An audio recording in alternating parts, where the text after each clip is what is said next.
Praise the lord. ప్రభు అయిన యేసుక్రీస్తు నామంన మీ అందరికీ శుభములు తెలియపరుస్తా ఉన్నాను.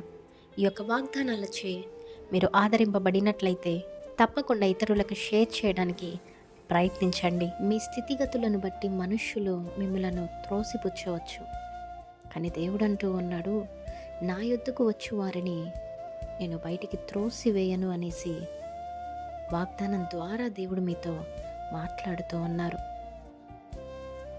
ఎందరైతే దేవుని మీద నమ్మకముతో ఆయన యొద్దకు వెళ్తారో, ఎందరైతే ఆత్మలో ఆయనకు దగ్గర అవుతారో, మరి ఎంతమంది అయితే ఆయన చిత్తానుసారముగా ప్రతి విషయంలోనూ ఆయన దగ్గరికి వెళ్ళి మొరపెట్టేవారిగా ఉంటారో, ఆయన యందు విశ్వాసము నమ్మకముతో ఉంటారో, ప్రేమ కలిగి ఉంటారో, ఆయనకు ఆకర్షితులై ఉంటారో, రక్షింపబడిన వారై ఉంటారో, వారందరినీ దేవుడు తన దగ్గరికి వెళితే తన ప్రజలను ఎంత మాత్రం కూడా బయటికి త్రోసివేయరంట. బహుశా మీ గత జీవితంలో ఎన్నో పాపములు చేసి ఉండొచ్చు, అయినప్పటికీ కూడా అవన్నీ వదిలేసి దేవుని దగ్గరికి వెళ్ళి పశ్చాత్తాపపడినప్పుడు, ఆయన నన్ను క్షమిస్తాడు అనేసి నమ్మినప్పుడు, విశ్వసించినప్పుడు తన హక్కున చేర్చుకునే దేవుడు, మిమ్మలను ప్రేమించే దేవుడు,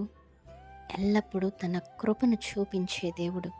కనుక మనుష్యులు మిమ్మలను తిరస్కరించినప్పటికీ దేవుడు ఎన్నడూ కూడా ఆయన బిడ్డలను, ఆయన యొద్దకు వెళ్ళిన వారిని ఎంత మాత్రమునో తిరస్కరించడు. దేవుడు మీ అందరి జీవితాలలో ఈ వాగ్దానమును నెరవేర్చునుగాక. Amen. Praise the Lord. Have a great day.